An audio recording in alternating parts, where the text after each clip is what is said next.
Bonjour à tous et bienvenue dans cette nouvelle vidéo dans laquelle on va parler du poste Anytone.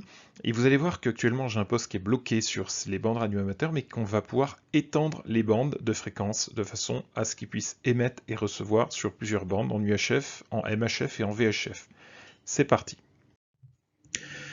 Quels sont les prérequis? Tout d'abord, il va vous falloir une radio Anytone. Là, en l'occurrence, il s'agit de la ATD 878 suffisamment chargée, mais normalement, cette procédure fonctionne avec toutes les radios Anytone. Le cordon de programmation USB fourni avec, un PC sous Windows avec le CPS déjà installé, avoir téléchargé au préalable un logiciel qu'on appelle AT Option, qui est un logiciel custom. Je vous mettrai un lien sous les vidéos pour pouvoir le télécharger. C'est un zip. Vous avez juste à le mettre sur votre disque, à le dézipper, et vous avez un exécutable dedans. Avoir au préalable sauvegardé votre code plug, c'est-à-dire les canaux enregistrés dans votre radio. Et enfin, avoir impérativement désactivé le mot de passe à l'allumage du poste, puisque l'outil que je vais vous présenter, AT Option, peut poser problème si vous vous en servez avec le mot de passe. Vous pouvez bloquer votre poste. Alors, quand je regarde mon poste, moi, au niveau du cache derrière la batterie, je vois que l'étiquette indique 144-146 pour les bandes VHF et 430-440 pour les bandes UHF.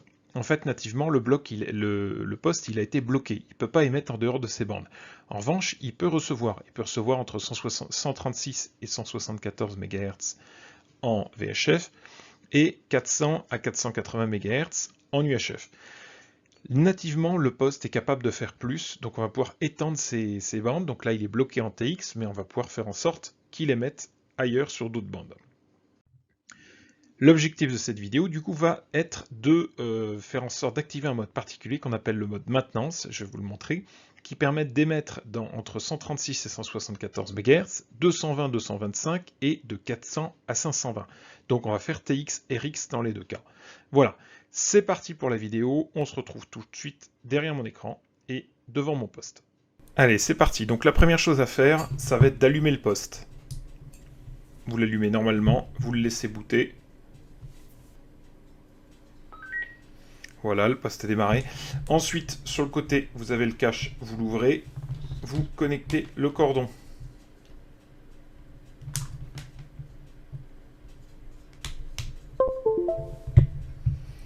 Là, le poste est bien détecté.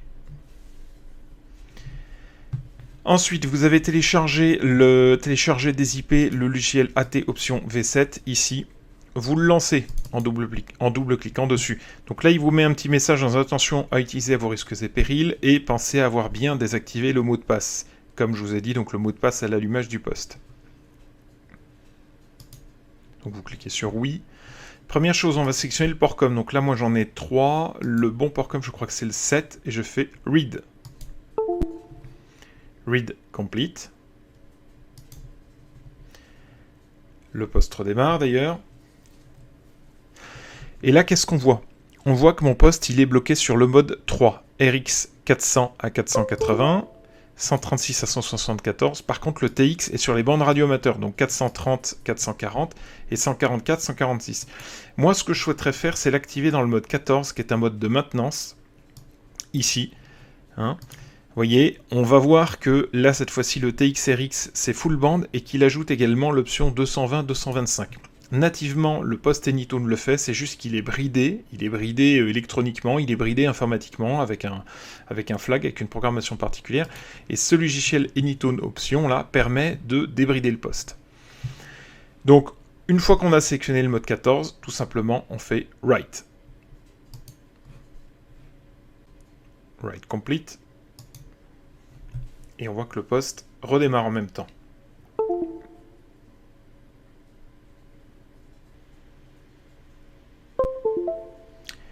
Voilà, le poste est démarré. Cette fois-ci, on peut quitter le Anytone Option, tout simplement. Là, j'ai lancé le CPS. Donc le CPS, ce qu'on va pouvoir faire, si on veut éditer un nouveau code plug, on peut aller directement modèle, on fait modèle information. Là, on voit que le mode 14, ici, qu'on vient d'activer, il n'apparaît pas. On passe du 13 au 16. Donc il va falloir l'activer avec un mot de passe. Donc le mot de passe, c'est 878 dièse. Sur d'autres modèles, je crois que c'est étoile. La liste des mots de passe, si vous avez besoin, vous la trouvez ici. Dans AT Band, là. vous ouvrez ce fichier. Ici, vous avez, par exemple, voilà, nous, le ATD 878 UV, c'est 878 dièse. Il y en a d'autres, c'est dièse, il y en a d'autres, c'est 878 étoiles. Là, vous tombez normalement sur tous les mots de passe. Il y en a d'autres, c'est 5 étoiles 0 dièse. Voilà.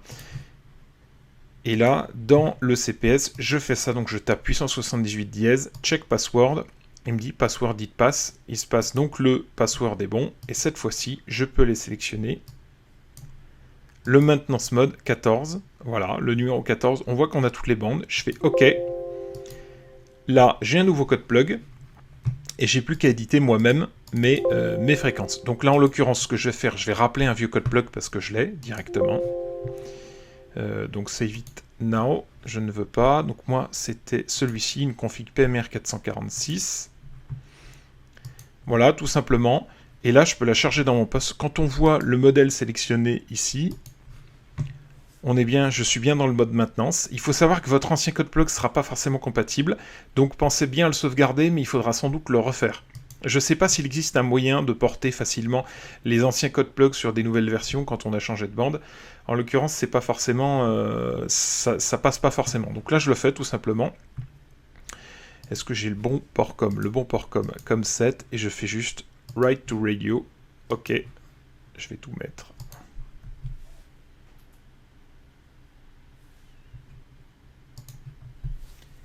Et le poste redémarre.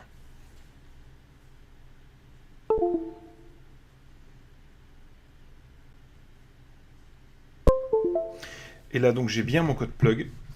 Et si on va dans les menus, Settings,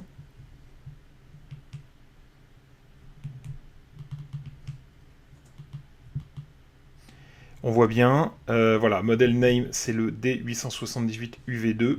Et on voit bien les frequency range 136, 220, 520. Voilà.